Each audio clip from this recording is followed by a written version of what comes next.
first thing that went through your mind as we sat down? Was looking at the old igloo hut.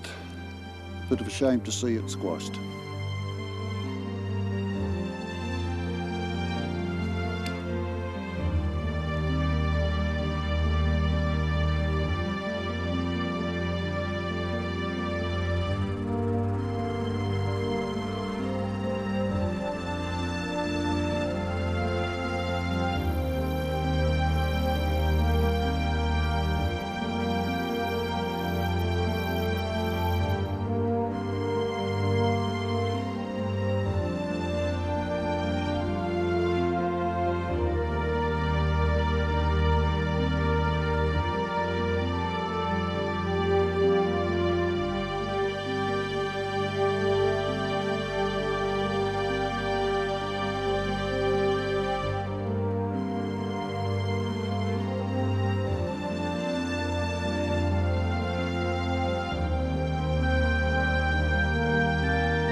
Altogether, would you like to come and do it again? Yeah, it's a very interesting occupation and rewarding. Just before Christmas time, 2007, the quote at that stage was $21,000 a tonne. Make you interested? Oh yeah, yeah, that's good dough. That's good money at that. Yeah.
Scheelite is the centre of our story.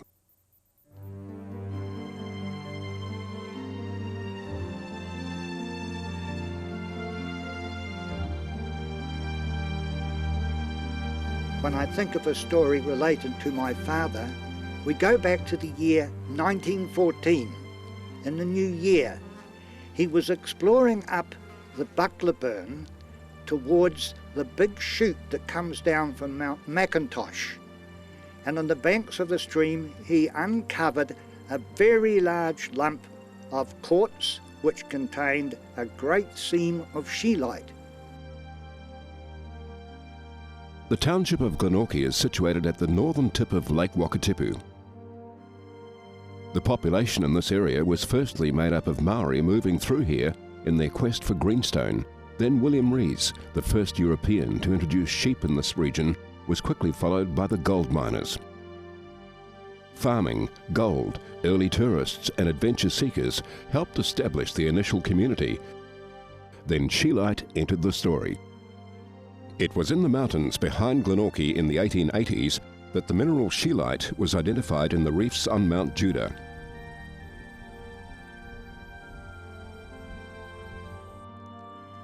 He explored it, he put in a hammer and chisels and broke it up into lumps that he could manhandle. Then he packed it up out of the stream and straight up the mountainside to above the bush level. When he stuck all his ore there, he then retired and got his pack horse. Then packing out load after load, he brought all that ore out to the main miners' access road above the first junction. And from there he was able to pack it comfortably all the way down to the battery and treat it. This is the valley formed by the Buckleburn River. Sweeping around the shoulder of Mount Judah, you see the miners' access road. This road began from the paddocks of Waiuna Station, where it forded the Buckleburn River. The miners' access road continued on around Mount Judah until it met the Jean Creek. In this area, some very rewarding deposits of scheelite were mined.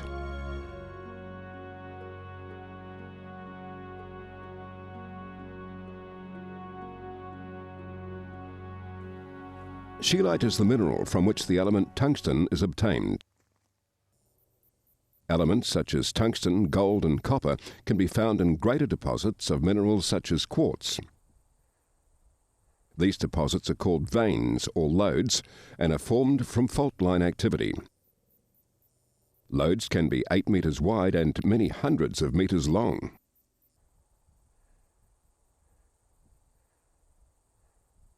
It was well known to the miners that scheelite could be found in veins or lodes, so where did the miners look for these scheelite-bearing reefs?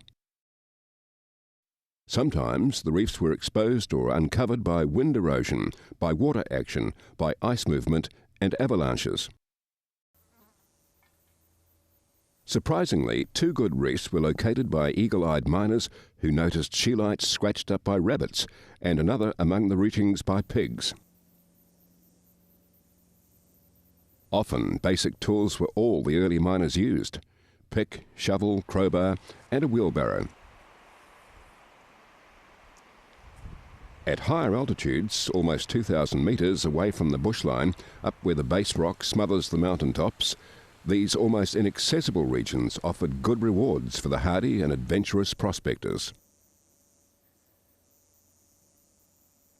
The quartz and the load, was it easy working with it? Do you think the reef formation and so forth here was easy, or was it really hard stuff to contend with?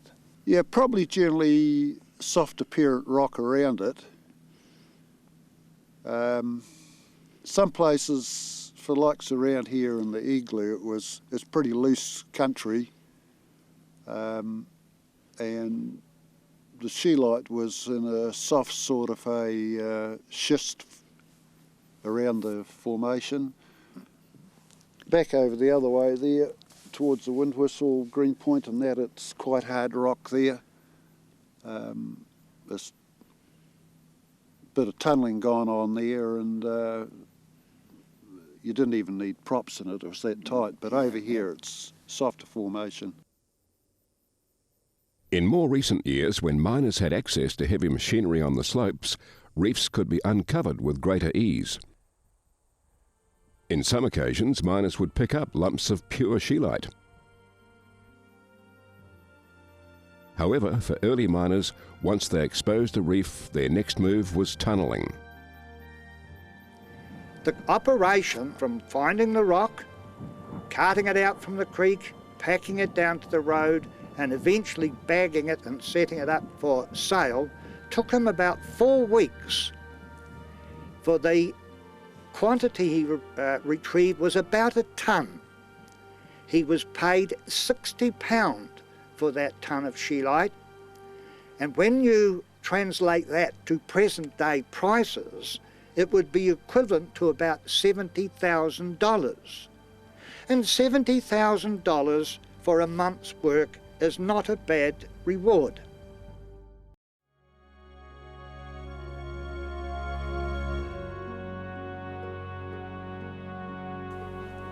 The Bonnie Jean, the situation of one of the best known mines in the scheelite mining era. And the two original miners had one old mare called Jean. And on a particular day, coming round the bluffs just below the mine itself, poor old Jean tumbled over the cliff, and that was the end of her.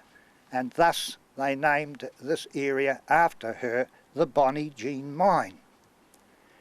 It produced some fantastic scheelite. A whole series of miners worked in here. But the site itself, where the hut is situated, is absolutely brilliant.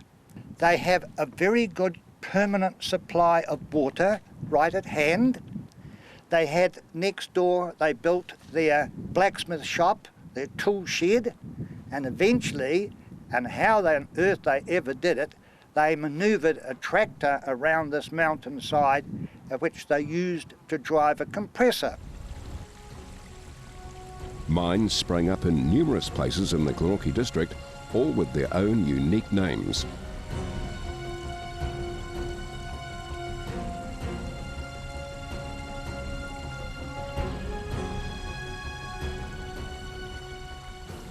Every inch of ground one had to be blasted. The rock and quartz was hard and unrelenting. In fact, so hard most of the time timbering was not needed. By tapping the rocky roof and walls of the tunnel with a metal hammer, a miner could gauge where the timbering was necessary. A dull, hollow sound meant danger. The timber used in the mines was native red beech milled locally. Sitting at the audit of the Bonnie Jean main tunnel, it's quite fascinating to pick up the seam of quartz. Here it is about 1.5 meters thick, and all that quartz was hard, cruel to break through, but it was impregnated through that seam of quartz where they found their scheelite. To light their way, some miners used only candles. More commonly, hard hats with carbide lamps were used. Because there were no combustible gases in the mines, naked flames were safe.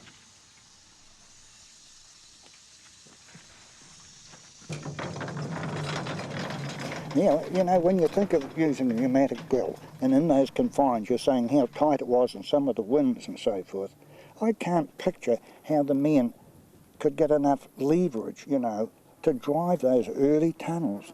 There was very short blows they would get up Yeah, to. oh, I know. Get a system. And sometimes, you know, they're going down and they've only room to work on. How on earth they achieved that? Often just one-man job. Sometimes it'd be underhand with the hammer, or side on, or over. Right. Mostly underhand. I remember Dad doing it on his own. Yep. And how long would it take them Hours. to drill even just one of them? Yeah. Hours. To do a face, Well, Or space would place, be yeah. weeks. Yeah, it'd be a week to do a 6-foot just plate. to gain 6 feet. The original progression of the working of opening the reef and driving their tunnels, the original one was hammer and tap. Then they introduced the water power, and this pipeline leading down from the reservoir higher up on the hill drove the Pelton wheel, which in turn drove their compressor. So you had water power being harnessed and turning it into the power of driving the pneumatic drills. And of course that was really appreciated compared with the manual labour of thump, thump, thump.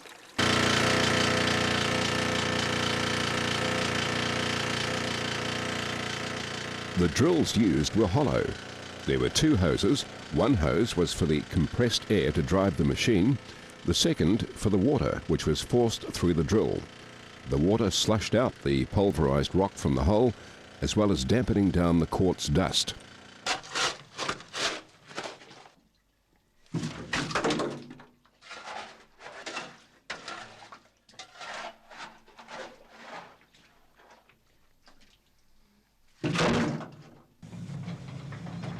In order to get material out of the mine, rails were laid so that hand trucks could be wheeled out the length of the tunnel. The heavy loads of waste rock or mullock were tipped over the bank, forming tip heads.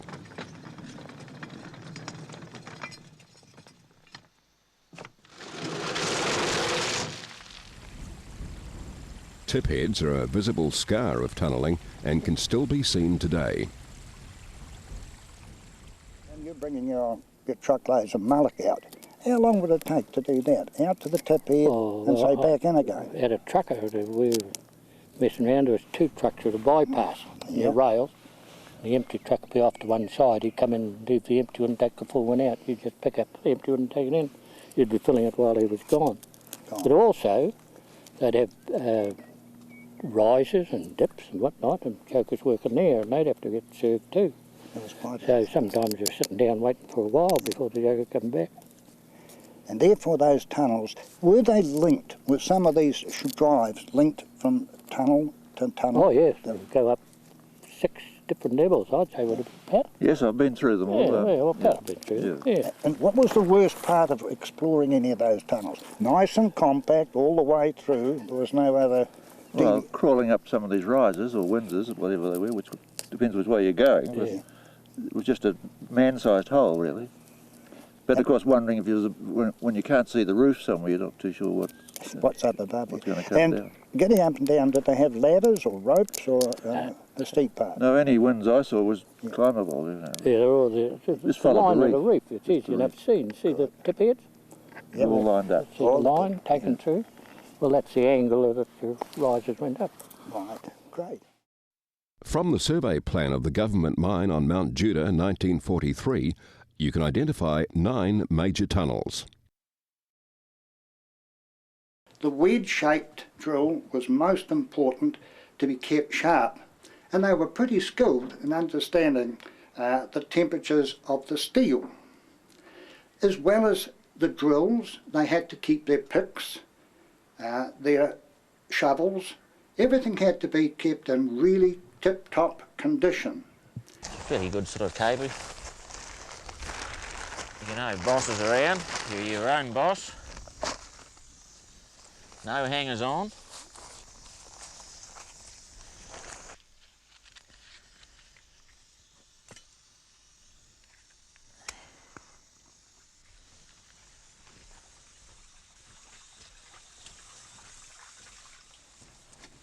When the mine is clear of rock and a series of holes have been drilled, the miner will prepare the gelignite for blasting.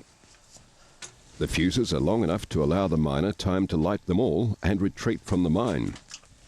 It's important for the miner to count the number of fuses he lights and then count the number of explosions he hears.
Did you ever get some grey hairs at any moments with working with your explosives? I had a shot go off while I was still within 20 or 30 feet.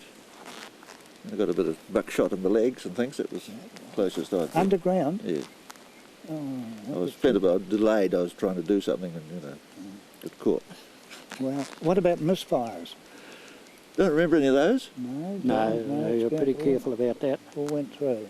Well, if you did, you had to be very careful. You didn't drill into it again next day. If you was still a bit of... They had a major one at Paradise when I worked here. It was bad business. And what happened 2 to chips. the men Well, there? they were on contract and they had what they call an automatic stoper, which is a modern machine, a spear that drove the jackhammer up into the face. Yeah. So all you did was press the button, see. Well, they were in a hurry, and the first joke was a bogged, as they called it taking the stuff away, bogging out. Yeah. Taking the stuff away, and there was a lump on the face like that, and they never bothered picking at it or anything. It was an unexploded charge, and they drilled straight through into it and went up. There was more than this than meets the eye, too. I was out in the camp, I'd done my shift, they come roaring in for everybody, and one chap had come out and we followed his bloody handprints all the way out of the tunnel, about 800 feet. And the other chap was lying in the water table blowing bubbles. And they had pieces of rock in their legs, big as hen's eggs, with half the egg visible. And they lived? One chap lost an eye, and the other chap lost the use of one hand. That's all that came out. They should have been killed. What inspiration did you have to come into this part of the wild world? Well, Gavin McIntyre, he engaged me to do a bit of work down at the Pinhead. And I guess he talked me into it. Tremendous. His thoughts were that Black Peak was a pretty rich site. Should go up there and have a look. And that's what set us alight up here through Gavin talking to me. Graham, this sort of work was not really in your... You worked more on the surface, didn't you?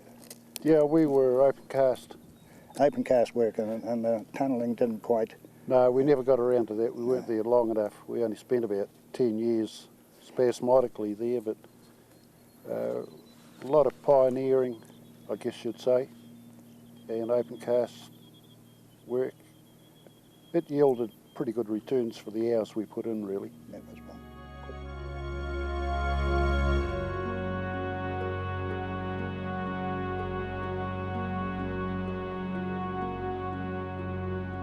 Looking up Long Gully to Mount Mackintosh, it was not a very long gully, but when you're weighed down with a great pack on your shoulders, the zigzag track seems to go on forever. High-quality ore was produced from a number of mines in this area. Now, how'd you get on for water up in Long Gully? Plenty of water there. Plenty of it there, Yeah, right by the hut? spring and everything. Good stuff. And was it all tunnelling, or did you have a mixture of open cast work? Well, Dad did sluicing earlier on during the war, Yeah. but later on he and my brother and I did tunnelling up there. Right. And the compressor was water driven, so there's quite a good yes. spring up there Yeah. in Long Gully.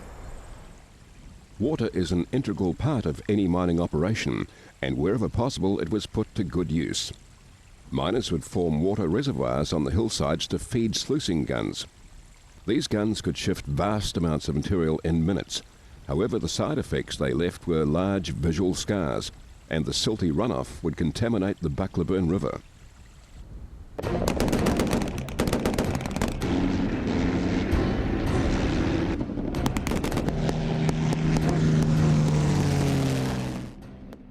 The tonnage of scheelite concentrates produced in the Glenorchy area increased significantly during war times.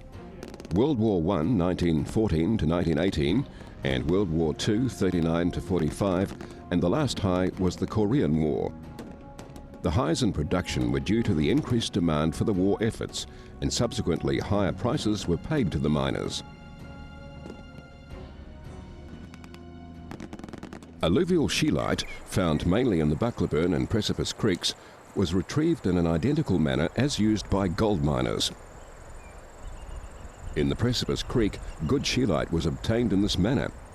Any gold picked up was an extra bonus.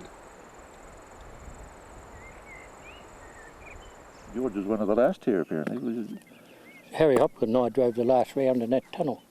Marvellous. And we wrote on a lid of a jelly box, which the old carbide light, Graham, you know, the date and our names and the footage, and I can't remember now the footage, I've no idea. I've got an idea it might have been 1200 and something, would that be right? Possibly was. Something like that. 1270 or something to that effect. That we drove the last round. The last round was fired for the state. That's a long way in, isn't it? Deep in the tunnel, they struck some wonderful patches. And as we look around this part of the world, in fact, all of the scheelite mining areas, the schist is renowned for slips and breaks And this is typical too. They could be working on a good seam of quartz bearing scheelite, and then it would be cut off, just as though it was cut with a knife, and the reef would be lost, and hence that part of the claim would become really redundant. Many private miners treated their own ore to separate the heavy scheelite from the lighter quartz rock. The raw ore was crushed, screened, and using a similar process as the gold miners, that is, applying water and movement, the lighter materials were washed away, leaving the heavier scheelite concentrates. The bulk of the ore in the district was treated in the main battery, located on the Glenorchy side of Mount Judah. Okay, this is where the stamps are. The stamps are up on just above me here, and driven by water again, of course. This is the pipeline here, and the valve which controls the water to this Pelton wheel here, quite a large one. The valve was turned on like so, and things would start moving and banging and crashing. What happened next? There were 10 head of stamps up there. There's 5 on each side.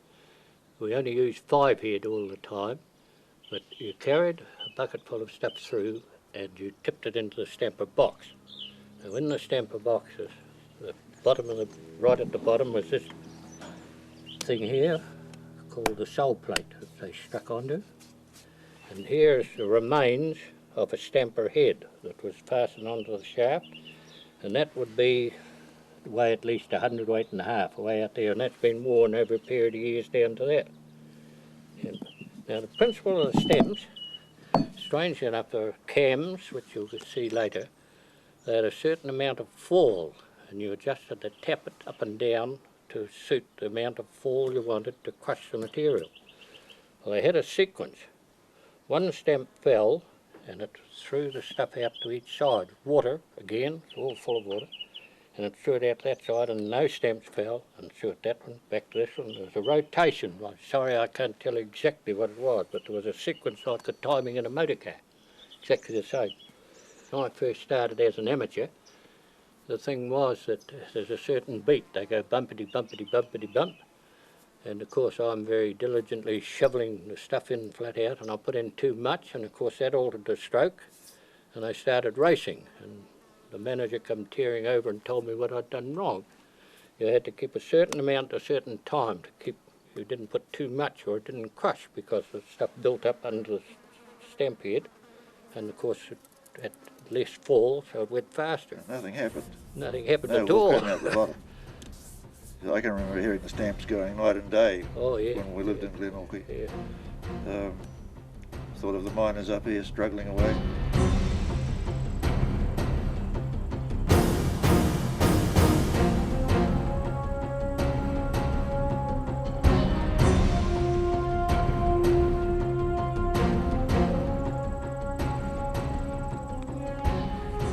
The stamper shaft that came down had a hollow in it that fitted that naturally.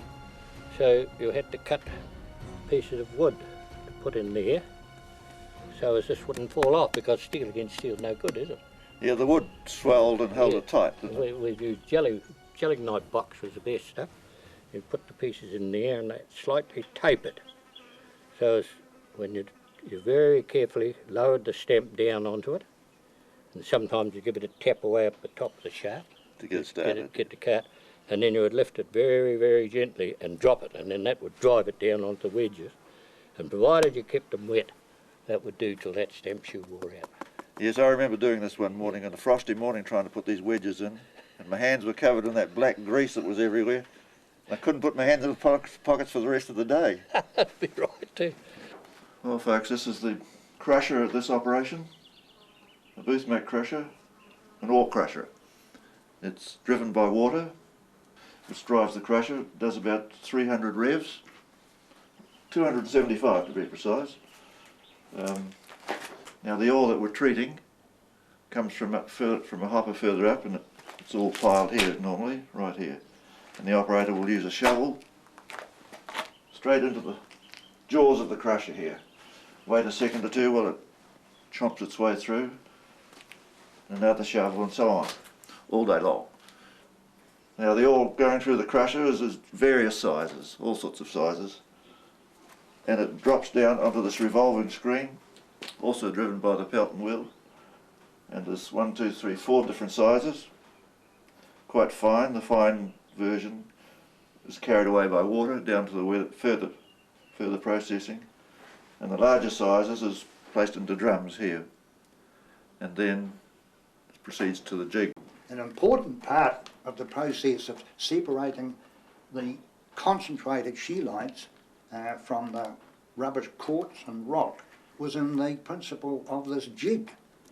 The big concrete container would be flooded with water and the ore spread over the screen, and then the operator would then submerge it and start the operation of jig.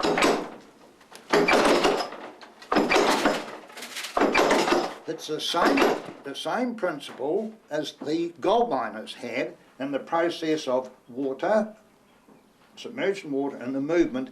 All the heavy concentrates would sink to the bottom and the lighter stuff would rise to the surface.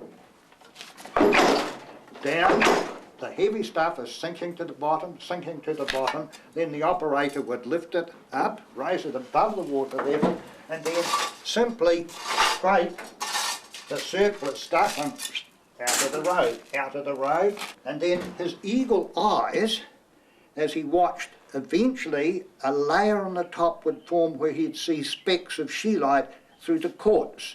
At that point he would stop, scrape away that, what they called seconds, and then they would stockpile the seconds in a separate area, and then eventually his scraping off, he'd see he just had a layer of concentrated scheelite on the bottom. All the products used on this table, called the Wilfrey table, came from various points around the battery, from the stamps, from the screens off the crusher, and from the bottom of the jig. It all came down here eventually in a fine size, down a tube and onto the head of this table. And this table is inclined this way, and all these slats, as you can see, are about 3/4 inch high at this end and taper off to nothing at that end.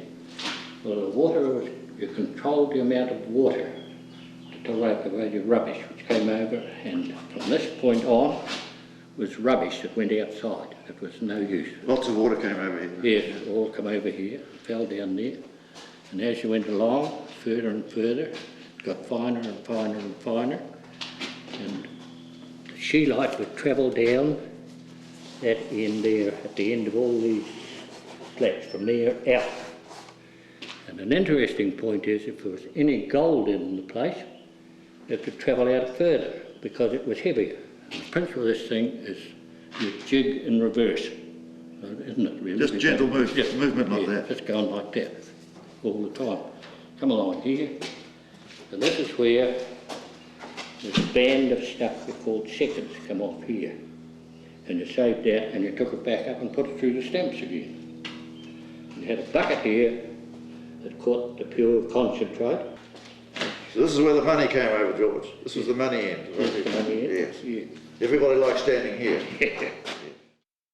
Traces of foreign elements found in the scheelite devalued the price paid to the miner. By roasting their ore, many of the trace elements could be vaporized, thus greatly improving its value. Often yellow, green and white clouds drifted up and away from the cooking ore. Well, George, as you know, this is the process where the ore is dried. It arrives here soaking wet from the table, normally, and there's usually a big receptacle here full of the ore, the wet ore, and somebody here, me, for example, will stand here with a small shovel, a fire shovel, to be accurate. And this drum is driven by machinery over here, and it revolves quite slowly, and it's a sloping drum. It turns and the ore comes out the other end gradually. And it's heated by this supply of air and fuel oil. It heats itself as it goes, and it roars away here. You can't really have a conversation, can you, George? No, not really. Well, the roasting part of it principally was getting arsenic out of it, because you're paid by the assay, as you know, quality of the scheelite. If it had arsenic in it, it lowered the quality, so you got less money. Drastically so, yeah. Yeah.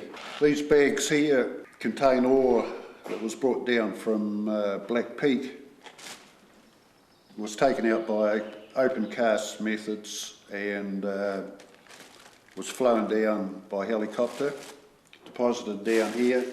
This is the raw material out of the reef, which is broken out by various means, hammers, machinery, in this case a bulldozer, bagged up into 100-weight bags and brought down.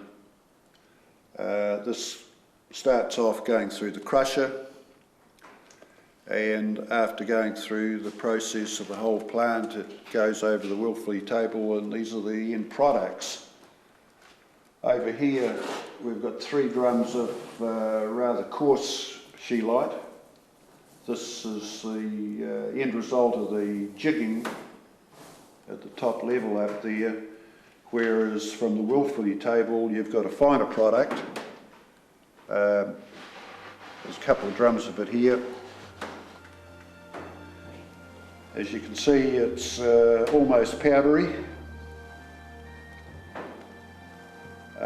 This is exported overseas, and depending on the assay, depends upon the price one gets as a return.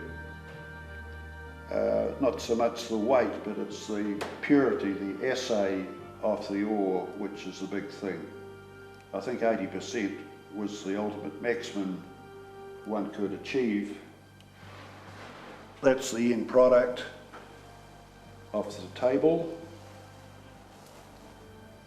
and that's the coarser product from the jig. It's quite heavy material.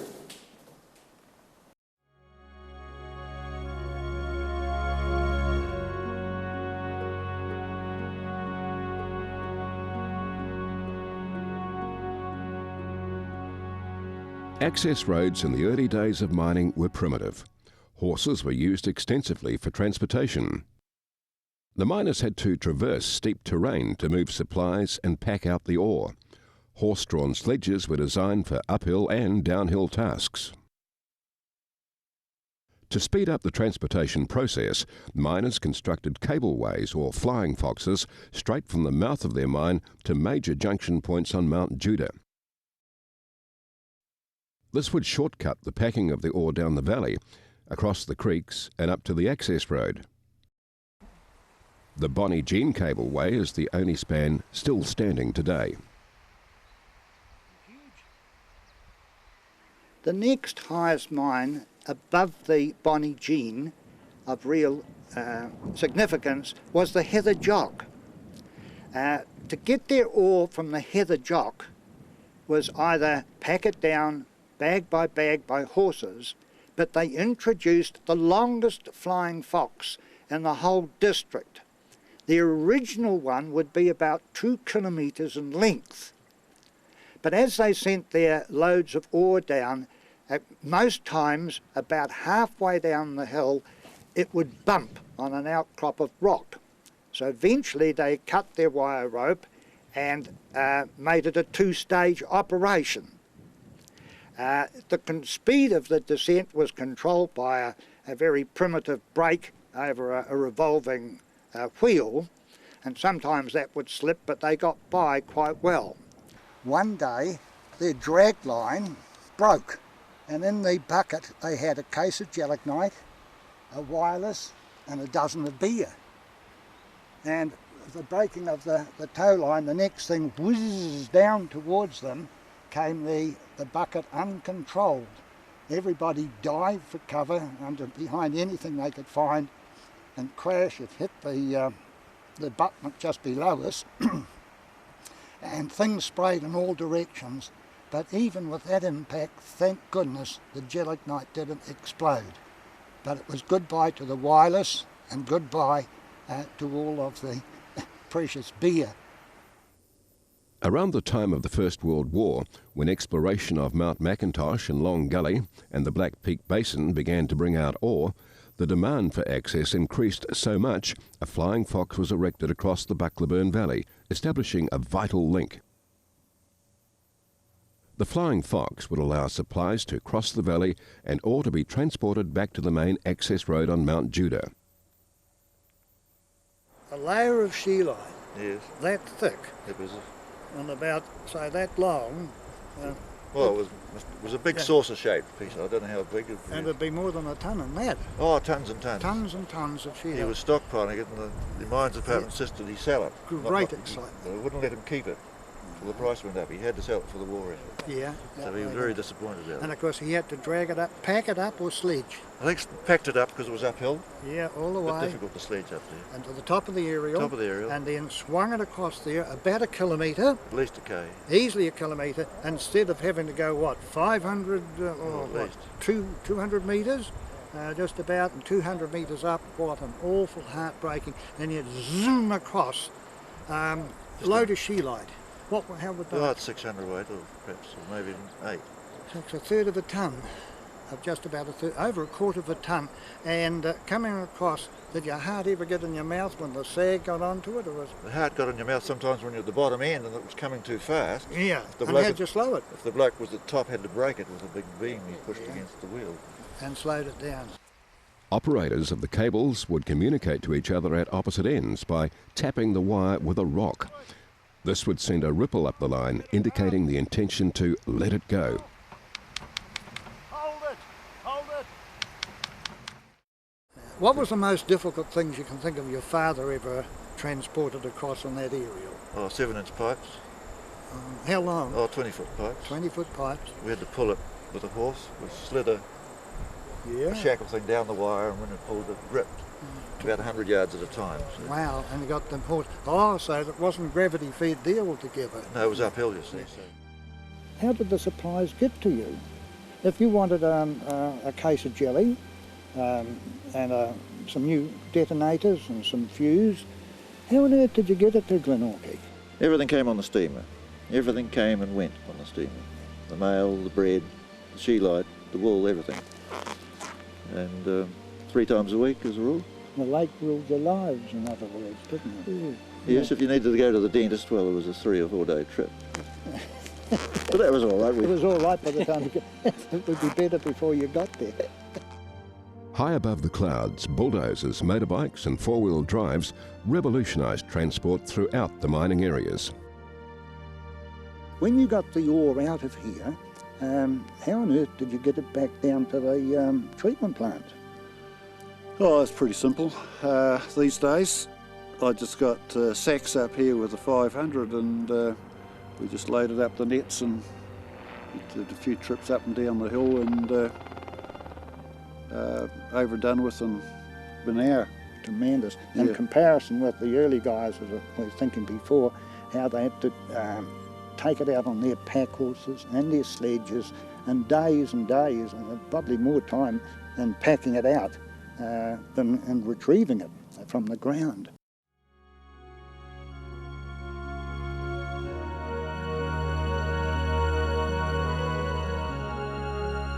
So why is scheelite mined? Tungsten is an excellent conductor of electricity. Therefore, it became important in manufacturing of light bulbs, electrical connectors and electronic devices. As a hardener in metal, it became important for cutting tools and drilling steel, gun barrels and even rocket engines.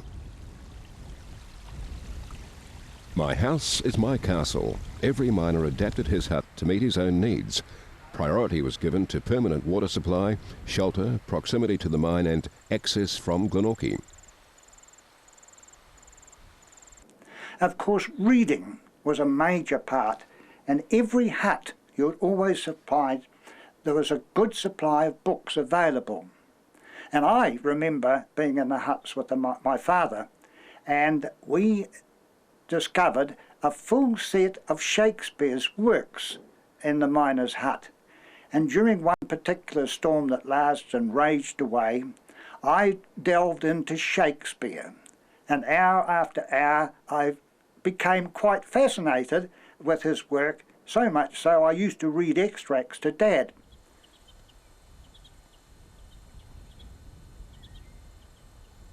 we age it about 100 years old, clad with iron, held down by, weighted down by great boulders, because this is a very prone place for gales. Northwest gales sweep up this valley, and they've got to have tremendous support to have them anchored down.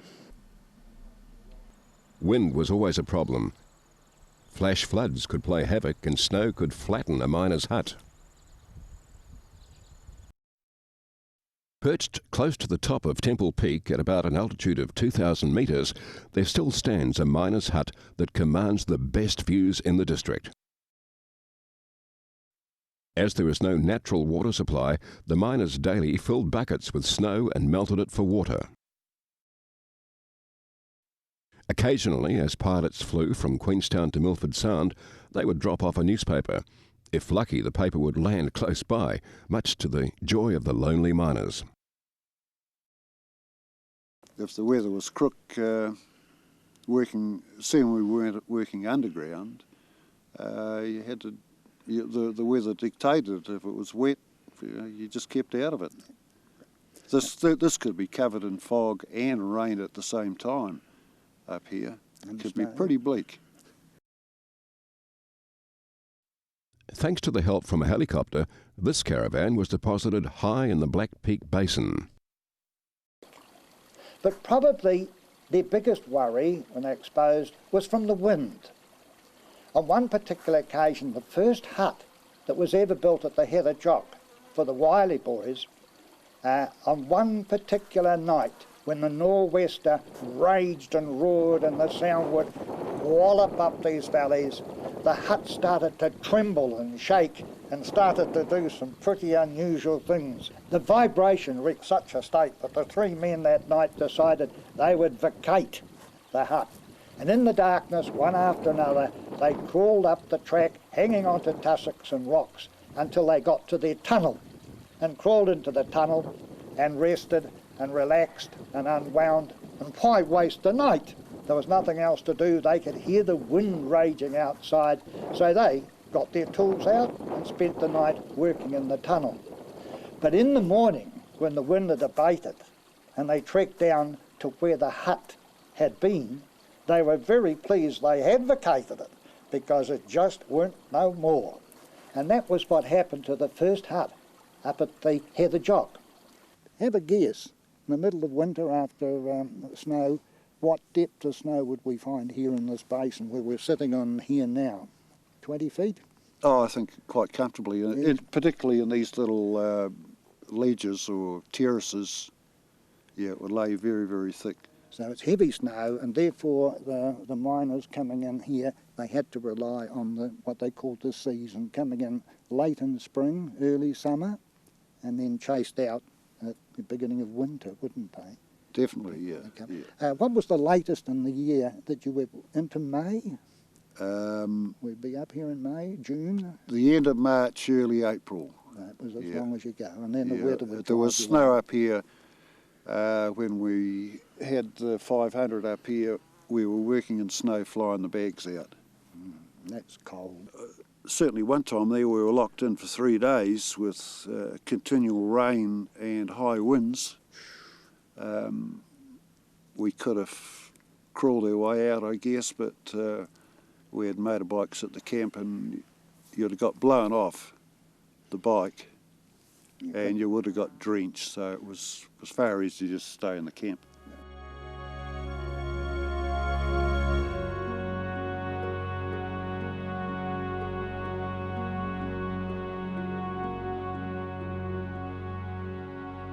The miners were always pleased to have visits from family and friends. Sons and daughters loved to spend time at the mines.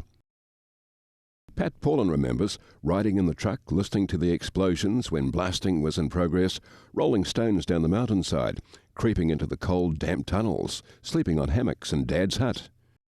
It was a magical world for a child. I was underneath the hut one day, down below, adjusting the pipe for drainage out of the sink. And I crawled out from underneath and here's two guys standing there, and they'd actually walked from Temple Peak over. They were heading down to Glenorchy and they decided to come this way. Oh my goodness. So I had a visitor for the first time.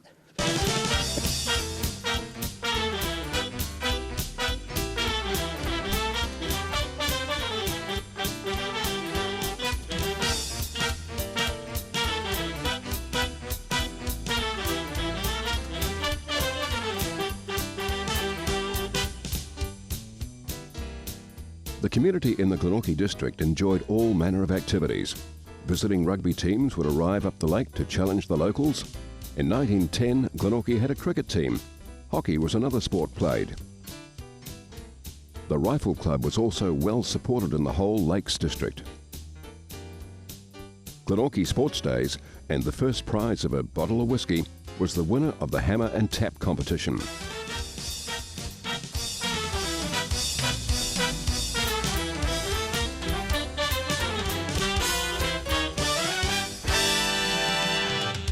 In 1921, Lord Jellicoe, Governor-General of New Zealand, unveiled the War Memorial Monument in the Glenorchy township. This tiny community made its contribution to the First World War in more ways than one. For me in particular, that last trip down from the Mac was a very sad one indeed. I seemed to know that it would be my last season at the Shelight. I had all those confused thoughts that occur on such occasions. Every corner of the track had its own story, every stone, every tussock, and the everlasting changing of the magnificent views were hard to leave behind. My thoughts were of my father and I working on those hills. The times were tough for us, but I think that united us more than anything else could have done.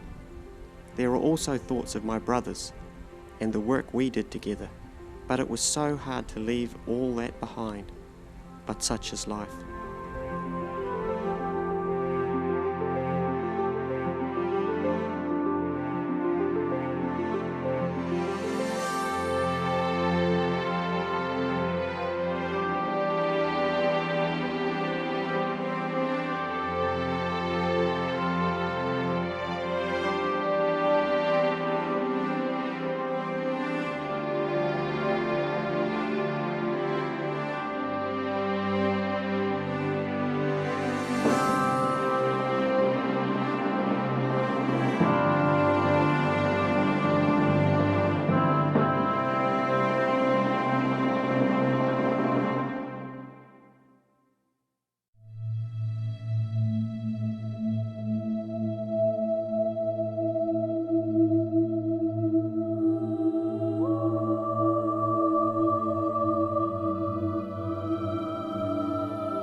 However, there is plenty of it still in the hill here, and it's just a matter of putting the effort in to get it out.